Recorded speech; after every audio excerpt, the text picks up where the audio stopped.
नमस्कार, बहुत स्वागत है आप सभी का। आपके साथ मैं हूं सोनल और आप देख रहे हैं 10 कदम। लोकसभा चुनाव के लिए कल यानी कि सोमवार को देश की 49 सीटों पर मतदान होना है।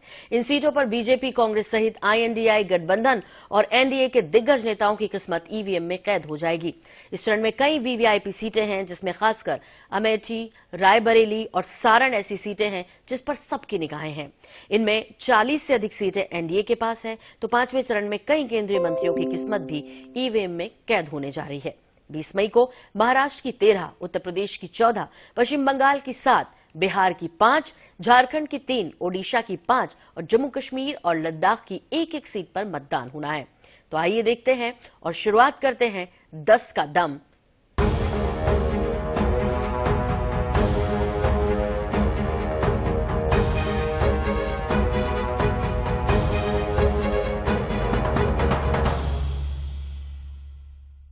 पांचवें चरण में होने वाले मतदान को लेकर यदि सबसे ज्यादा चर्चा कहीं की है तो वो है रायबरेली सीट की।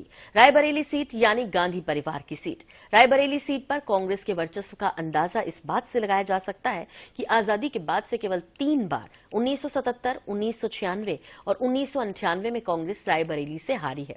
वहीं पिछले दिनों राहुल गांधी के पक्ष में सोनिया गांधी की मार्मिक अपील अब कितना असर कर पाएगी, ये तो 4 जून को ही पता चलेगा। लेकिन आइए दिखाते हैं इस सीट के बारे में विस्तार से।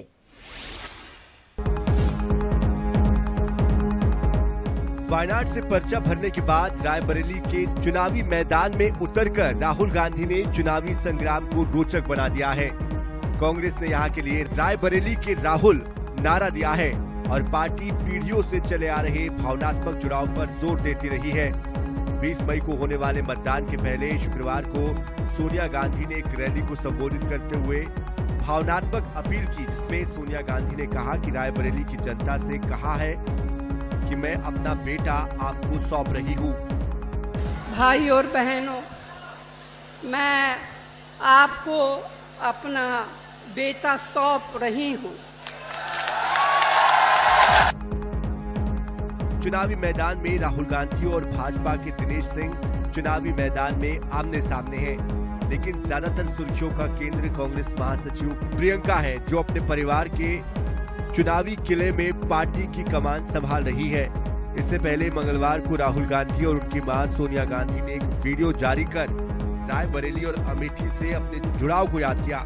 राहुल गांधी की बात करें तो साल 2004 में वो अमेठी से सांसदी का चुनाव लड़ने के ऐलान के साथ ही राजनीतिक मैदान में आ गए। उन्होंने बसपा उम्मीदवार चंद्र प्रकाश मिश्रा मटियारी को 2,90,000 से ज्यादा वोटों से हराया। राहुल गांधी को साल 2013 में कांग्रेस का राष्ट्रीय उपाध्यक्ष बनाया गया।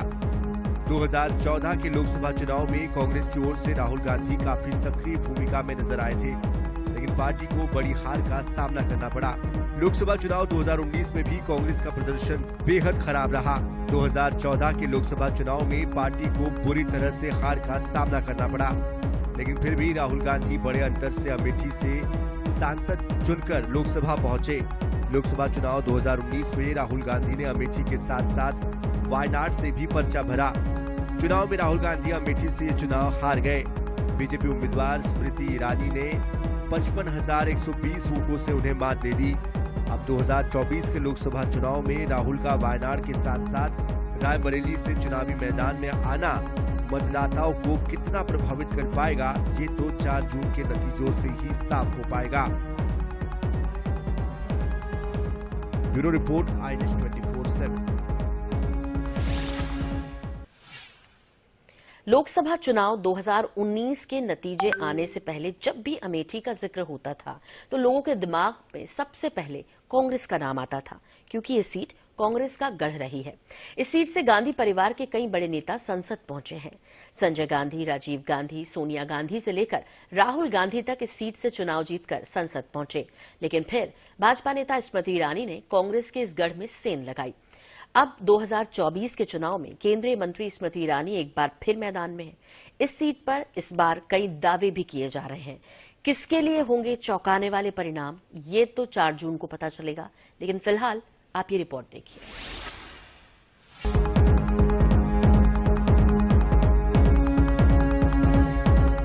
टीवी एक्ट्रेस से सियासत की गलियों में सफलता के झंडे गाड़ चुकी स्मृति ईरानी को शोहरत छोटे पर्दे की डेली सोप शो सास भी कभी बहू थी से मिली थी। इस टीवी शो ने स्मृति ईरानी को देश के घर घर में पहचान दिलाई। 23 मार्च 1976 को दिल्ली में जन्मी स्मृति ईरानी मां जनसंघ की सदस्य और दादा आरएसएस से जुड़े थे। दिल्ली में स्कूलिंग के बाद स्मृति ने मॉडलिंग भी की। शुरुआती संघर्ष के दिनों में स्मृति ने मैकडॉनल्ड्स में 1500 रुपए की नौकरी भी की। स्मृति ने 2001 में पारसी बिजनेसमैन जुबीन ईरानी से शादी की। राजनीति में करियर की शुरुआत 2003 से हुई, जब उन्होंने बीजेपी ज्वाइन की। 2004 में उन्हें महाराष्ट्र यूथ विंग का उपाध्यक्ष बनाया गया और उसी साल उन्होंने दिल्ली के चांदनी चौक लोकसभा सीट से कपिल सिब्बल के खिलाफ चुनाव लड़ा, लेकिन हार गयी। 2010 में स्मृति ईरानी को बीजेपी का राष्ट्रीय सचिव नियुक्त किया गया और बाद में पार्टी की महिला शाखा बीजेपी महिला मोर्चा की अध्यक्ष बनी। अगस्त 2011 में राज्यसभा सांसद बनी। 2014 में बीजेपी ने लोकसभा चुनाव में अमेठी से राहुल गांधी के खिलाफ स्मृति को मैदान में उतारा। उन्होंने पूरी ताकत से चुनाव लड़ा, लेकिन मोदी लहर के बावजूद 1 लाख से अधिक वोटों के अंतर से हार गयी। फिर भी प्रधानमंत्री नरेंद्र मोदी ने उन्हें अपने मंत्रिमंडल में मानव संसाधन विकास मंत्री बनाया। 2014 में अमेठी से हारने के बाद भी स्मृति ईरानी ने अपने लोकसभा क्षेत्र से मुंह नहीं मोड़ा और लगातार इलाके का दौरा करती रही और जनसंपर्क साधने की कोशिश में लगी रही। लोगों को अपना बनाने के लिए, अपनापन का संदेश देने के लिए उन्होंने यही जमीन खरीदकर घर बनाया। 2019 के लोकसभा चुनाव में बीजेपी ने फिर से उन्हें राहुल गांधी के खिलाफ अमेठी से उतारा। इस बार उन्होंने कांग्रेस के गढ़ को ढहाने में सफलता पाई। अब अमेठी के मैदान में स्मृति ईरानी के सामने केएल शर्मा हैं, जो गांधी परिवार के विश्वास पात्र हैं। उनके लिए गांधी परिवार के विश्वास पर खरा उतरने की चुनौती होगी। 1998 के बाद ऐसा पहली बार हो रहा है जब अमेठी सीट पर गांधी परिवार का कोई शख्स चुनावी मैदान में नहीं है। Bureau report INS 24/7। अदब और तहजीब के शहर लखनऊ की सियासत के दरवाजे दिल्ली की तरफ खुलते हैं। इस सीट से कभी पूर्व प्रधानमंत्री अटल बिहारी वाजपेयी चुनकर लोकसभा पहुंचे। लखनऊ की जनता ने अटल जी पर इतना प्यार बरसाया कि अटल जी लखनऊ से 5 बार सांसद बनकर लोकसभा गए। बीजेपी के कद्दावर नेता और केंद्रीय मंत्री राजनाथ सिंह तीसरी बार अब लखनऊ सीट से चुनावी मैदान में हैं।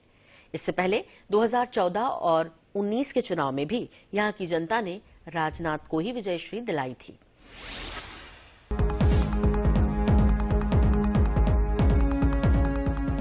लखनऊ की सियासी जंग में इस बार राजनाथ को तीसरी बार लोकसभा जाने से रोकने के लिए विपक्षी दलों ने जोरदार तैयारी की। इस बार गठबंधन के तहत सपा ने लखनऊ मध्य के विधायक एवं पार्टी के कद्दावर नेता रविदास मेहरोत्रा और बसपा ने लखनऊ उत्तरी से विधानसभा का चुनाव लड़ चुके सरवर अली को मैदान में उतारकर चुनाव को रोमांचक बना दिया है। इस संसदीय सीट से पूर्व प्रधानमंत्री अटल बिहारी वाजपेयी 91 से लेकर 2004 तक 5 बार सांसद चुने गए। 2009 में लालजी टंडन और 2014 एवं 2019 में राजनाथ सिंह निर्वाचित हुए। एक बार फिर 2024 में राजनाथ हैट्रिक लगाने के लिए मैदान में हैं। बीजेपी प्रत्याशी और रक्षा मंत्री राजनाथ सिंह देश के सबसे वरिष्ठ राजनेताओं में से एक हैं। राजनाथ सिंह ने छात्र राजनीति की शुरुआत अखिल भारतीय विद्यार्थी परिषद के साथ एक छात्र कार्यकर्ता के रूप में की। 1974 में राजनीति में प्रवेश किया और 1977 में वे उत्तर प्रदेश विधानसभा में विधायक चुने गए। राजनाथ 1988 में उत्तर प्रदेश विधान परिषद के लिए चुने गए और 1991 में उत्तर प्रदेश से शिक्षा मंत्री बने। 1997 में राजनाथ सिंह यूपी बीजेपी के अध्यक्ष बने। 1999 के आखिर में भूतल परिवहन मंत्री के रूप में नई दिल्ली वापस आए। 2000 में राजनाथ सिंह राम प्रकाश गुप्ता के बाद उत्तर प्रदेश के मुख्यमंत्री बने। उनका कार्यकाल 1.5 साल से भी कम समय तक का था। 2002 में इस्तीफे के बाद राजनाथ वापस केंद्र की राजनीति में गए, जहां 2003 में कृषि मंत्री बने। लखनऊ लोकसभा सीट पर राजनाथ सिंह तीसरी बार मैदान में हैं। राजनाथ सिंह इसी सीट से 2014-2019 में भी चुनाव लड़कर लोकसभा पहुंचे। साल 2014 में पहली बार देश के गृह मंत्री बने। मोदी सरकार के पहले कार्यकाल के दौरान उन्होंने 5 साल तक केंद्रीय गृह मंत्री की जिम्मेदारी का निर्वहन किया। इसके बाद मोदी सरकार के दूसरे कार्यकाल के दौरान राजनाथ को केंद्रीय रक्षा मंत्री की जिम्मेदारी सौंपी गई। राजनाथ सिंह अपने बेबाक अंदाज के लिए जाने जाते हैं। रक्षा से जुड़े तमाम जटिल मामलों में राजनाथ सिंह ने अक्सर एक दृढ़ इच्छा शक्ति का प्रदर्शन किया है। चाहे वो डोकलाम का मुद्दा रहा हो या हिंद प्रशांत क्षेत्र में शांति कायम करने की बात। रक्षा मंत्री राजनाथ सिंह का बेहद महत्वपूर्ण योगदान रहा है। अब देखना होगा कि लखनऊ के चुनाव के रण में इस बार जनता क्या फैसला सुनाती है। Bureau report INS 24/7। 5वें चरण की हाई प्रोफाइल सीटों की जब बात हो और उसमें बारामूला को कैसे भूला जा सकता है। ये सीट भी देश की सबसे अहम सीटों में से एक है। बारामूला सीट पर नेशनल कॉन्फ्रेंस के उपाध्यक्ष उमर अब्दुल्ला मैदान में हैं। उमर श्रीनगर सीट छोड़कर पहली बार बारामूला सीट से चुनाव लड़ रहे हैं। उमर के मैदान में आने के बाद इस सीट पर मुकाबला त्रिकोणीय हो गया है। उमर अब्दुल्ला के सामने पीपुल्स कॉन्फ्रेंस के चेयरमैन सज्जाद गनी लोन और आवामी इत्तेहाद पार्टी के इंजीनियर रशीद चुनाव मैदान में उतरे हैं। जम्मू कश्मीर की हाई प्रोफाइल सीट बारामूला पर पूरे देश की नजर है। उमर अब्दुल्ला अपने मतदाताओं को लुभाने के लिए इस क्षेत्र में कई रैलियां कर चुके हैं और कोशिश कर रहे हैं कि मतदाताओं को लुभाया जा सके, लेकिन उनके भाषण ज्यादातर उनके विरोधी के खिलाफ ही नजर आते हैं। वहीं उमर अब्दुल्ला के विरोधी पीपुल्स कॉन्फ्रेंस के सज्जाद गनी लोन उमर अब्दुल्ला को एक बाहरी उम्मीदवार और टूरिस्ट कहते आए हैं और खुद को लोगों की समस्याओं को बेहतर समझने के काबिल होने का दावा करते हैं। नामांकन के बाद ही उमर अब्दुल्ला ने भारी बहुमत के साथ जीत का भी दावा कर दिया। उन्होंने नामांकन से पहले समर्थकों की भीड़ जुटाकर शक्ति प्रदर्शन भी किया था। उमर अब्दुल्ला के बारे में अगर बात करें तो 1998 में 28 साल की उम्र में उमर ने श्रीनगर सीट से लोकसभा का चुनाव जीता और कुल 3 बार सांसद चुने गए। जुलाई 2001 में उमर अब्दुल्ला वाजपेयी सरकार में सबसे कम उम्र के केंद्रीय मंत्री भी बने और विदेश राज्य मंत्री बनाए गए। उमर अब्दुल्ला जम्मू कश्मीर के 11वें और सबसे युवा मुख्यमंत्री बने। जन सुरक्षा कानून के तहत फरवरी 2020 में उमर अब्दुल्ला नजरबंद हुए और 24 मार्च 2020 को उनकी रिहाई हुई। उमर के दादा और पिता भी जम्मू कश्मीर के मुख्यमंत्री रह चुके हैं। Bureau report INH news.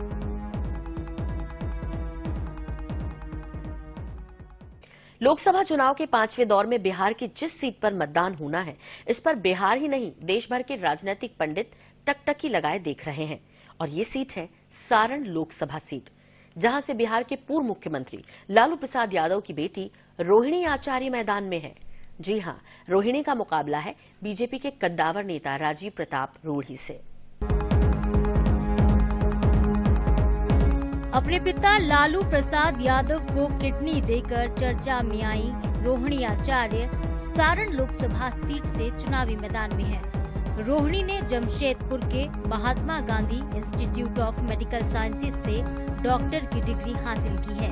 शिक्षा के मामले में रोहिणी अपने पिता और भाई तेजस्वी के साथ ही तेज प्रताप से भी कहीं ज्यादा पढ़ी लिखी हैं। सारण सीट से बीजेपी के राजीव प्रताप रूढ़ी यहां से राबड़ी देवी को पहले चुनाव हरा चुके हैं। ऐसे में सारण सीट लालू परिवार के लिए अब नाक का सवाल है।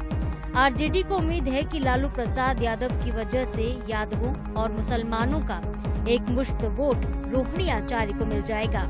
साथ ही आरजेडी की कोशिश अति पिछड़ों के 5% वोट बैंक को हासिल करने की भी है। इसके लिए सीट बंटवारे में आरजेडी ने जातीय समीकरण का विशेष तौर पर ख्याल रखा है। आरजेडी और रोहिणी को उम्मीद है कि सारण में रूडी के खिलाफ बनी एंटी इनकम्बेंसी का लाभ उन्हें जरूर मिलेगा। लालू प्रसाद यादव ने सारण से आखिरी बार साल 2009 में संसदीय चुनाव लड़े थे। साल 2014 में लोकसभा के चुनाव में आरजेडी ने राबड़ी देवी को प्रत्याशी बनाया था, लेकिन वो राजीव प्रताप रूढ़ी से चुनाव हार गई थी। इसके बाद साल 2019 के चुनाव में लालू यादव ने अपने समधी चंद्रिका राय को यहां से उतारा था। चंद्रिका राय भी सीट को नहीं बचा सके। चंद्रिका राय लालू प्रसाद के बेटे तेज प्रताप यादव के ससुर हैं। फिलहाल दोनों परिवारों का रिश्ता आपसी विवाद के चलते तल्ख हो चुका है। चंद्रिका राय बिहार के पूर्व मुख्यमंत्री दारोगा राय के बेटे हैं। अब इस बार लालू यादव ने बेटी रोहिणी पर दांव लगाया है और चुनावी मैदान में उन्हें उतारकर विपक्षी दलों को भी चौंका दिया है। Bureau report INH news. पांचवें चरण में बिहार की हाई प्रोफाइल सीट सारण की यदि बात की जाए तो ये सीट गठन के बाद से ही 3 लोकसभा चुनाव इस पे हो चुके हैं। पिछले 3 चुनाव में एक बार फिर राजद और 2 बार बीजेपी ने जीत दर्ज की। पिछले 2 चुनाव में राजद इस सीट को हासिल करने के सभी पैतरे आजमा चुका है, लेकिन बीजेपी के राजीव प्रताप रूडी के आगे सब पैतरे फेल साबित हुए हैं। 2009 में जहां रूडी को शिकस्त मिली तो 2014 और 2019 में रूडी ने अपना दबदबा कायम रखा था। राजीव प्रताप रूडी के राजनीतिक करियर की बात करें तो साल 1990 में तरैया से पहली बार विधानसभा पहुंचे थे। साल 2004 के लोकसभा चुनाव में सारण तब छपरा सीट से आरजेडी प्रमुख लालू यादव खुद मैदान में उतर गए। इस चुनाव में लालू ने करीब 60,000 वोट से बीजेपी के रूडी को हराया। साल 2009 में लालू फिर से रूडी के सामने उतरे और सारण सीट से संसद पहुंचे। साल 2014 में चुनाव की तस्वीर फिर से बदल गई। चारा घोटाला केस में दोषी ठहराए जाने के बाद लालू के चुनाव लड़ने पर रोक लगा दी गई। लालू ने इस सीट से राबड़ी देवी को चुनावी मैदान में उतार दिया। रूडी ने राबड़ी देवी को 40,948 वोट के अंतर से हरा दिया। 2019 में भी बीजेपी के रूडी ने लालू यादव के समधी चंद्रिका राय को 1,38,429 वोट के बड़े अंतर से हराया। राजीव प्रताप छोटी उम्र से ही राजनीति में सक्रिय रहे। रूडी सिर्फ 26 साल की उम्र में ही बिहार विधानसभा के सदस्य बन गए थे। पायलट लाइसेंस धारी रूडी इस क्षेत्र के खासे लोकप्रिय हैं। उन्होंने केंद्र में कौशल विकास राज्य मंत्री रहते हुए यहाँ कई कौशल विकास केंद्र खुलवाए, सड़कों का जाल बिछाया और दियारा इलाके में बिजली पहुँचाई थी। इस बार रूडी के सामने लालू की बेटी डॉक्टर रोहिणी आचार्य मैदान में है। अब देखना है कि सारण की जनता रूडी को तीसरी बार लोकसभा पहुँचाती है या फिर लालू की बेटी पर भरोसा जताती है। Bureau report IRIS24/7। केंद्रीय मंत्री पीयूष गोयल मुंबई उत्तर सीट से चुनाव मैदान में हैं। बीजेपी ने मौजूदा सांसद गोपाल शेट्टी की जगह पीयूष गोयल को मौका दिया। राष्ट्रीय स्वयंसेवक संघ और भाजपा से लंबे वक्त तक जुड़े रहे वाले इस परिवार से आने वाले पीयूष गोयल पूर्व प्रधानमंत्री अटल बिहारी वाजपेयी से भी काफी प्रभावित रहे हैं। गोयल के पिता स्वर्गीय वेद प्रकाश गोयल राज्यसभा के सदस्य थे। उन्होंने शिपिंग मंत्री के रूप में कार्य किया था। वेद प्रकाश पार्टी के सबसे लंबे समय तक सेवा करने वाले कोषाध्यक्षों में से एक थे।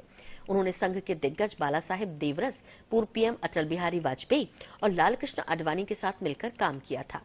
गोयल की मां दिवंगत चंद्रकांता गोयल माटुंगा से 3 बार विधानसभा सदस्य भी रही थी।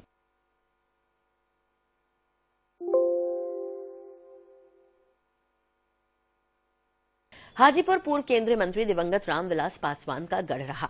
पिछले 47 वर्षों से वे खुद या उनके परिवार से जुड़े लोग सांसद रहे हैं। हाजीपुर में आज जो भी विकास दिख रहा है सब रामविलास पासवान की ही देन है। इस हिसाब से चिराग पासवान को एक मजबूत विरासत मिली। अब देखना होगा कि वो इस विरासत को संभाल पा रहे हैं या नहीं। इस बार मुकाबला पासवान के बेटे और लोजपा अध्यक्ष चिराग पासवान और राजद के शिवचंद्र राम में है। पिछली बार उनके चाचा पशुपतिनाथ पारस जीते थे। वे यहां से लड़ना चाहते थे। इस पर काफी विवाद भी हुआ। पशुपति ने एनडीए छोड़ा, फिर मान भी गए। चिराग ने एनडीए से लोजपा के लिए इस सीट को खास तौर पर मांगा। उन्हें बिहार में 5 सीटें मिली। चिराग ने साफ कर दिया था कि वे पिता की सीट से ही लड़ना चाहते हैं। चिराग को जातिगत वोट, पीएम मोदी का नाम, भाजपा और जदयू के कैडर वोटों का आसरा है। अब वहीं राजद के शिवचंद्र को सामाजिक समीकरणों का सहारा है। वे हाजीपुर से कई बार लड़ चुके हैं, स्थानीय हैं, 2 बार राजद से विधायक और मंत्री भी रहे हैं।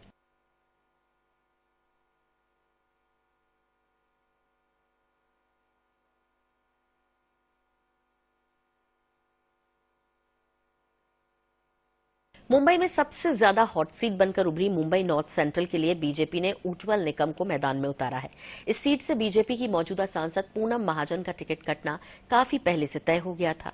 ऐसे में मुंबई बीजेपी अध्यक्ष आशीष शेलार का नाम काफी ज्यादा चर्चाओं में रहा, लेकिन जब शेलार ने लड़ने से मना किया तो बीजेपी ने चौंकाते हुए उज्ज्वल निकम का दांव खेला। इसी तरह कांग्रेस इस सीट पर पूर्व मंत्री नसीम खान को टिकट देना चाहती थी। मुंबई उत्तर सीट पर 4 लाख के करीब मुस्लिम वोटर हैं। नसीम खान की दावेदारी इसी वोट बैंक को लेकर थी, लेकिन उद्धव ठाकरे से मंत्रणा के बाद पार्टी ने इस सीट पर मन बदला और वर्षा गायकवाड़ को कैंडिडेट बनाया। उज्ज्वल निकम के पिता भी जज थे। निकम ने जलगांव के SS मनियार लॉ कॉलेज से कानून की डिग्री प्राप्त की है। साइंस से ग्रेजुएशन किया। जलगांव में जिला अभियोजन के रूप में अपने करियर की शुरुआत की और फिर बड़े मामलों से अपनी पहचान बनाई।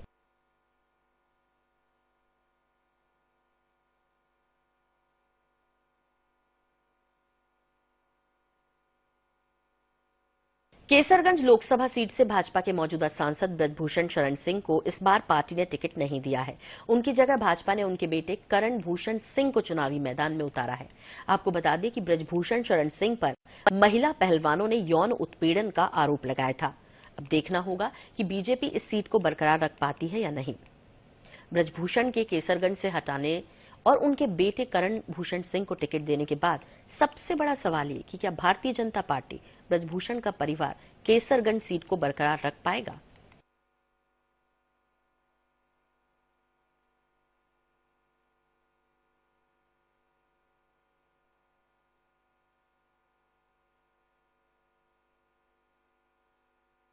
और इसी के साथ हमारी इस खास पेशकश में यानी 10 कदम में फिलहाल इतना ही। मुझे दीजिए इजाजत, लेकिन जारी अपडेट का सिलसिला IANS 24/7 पर आप बने रहिए हमारे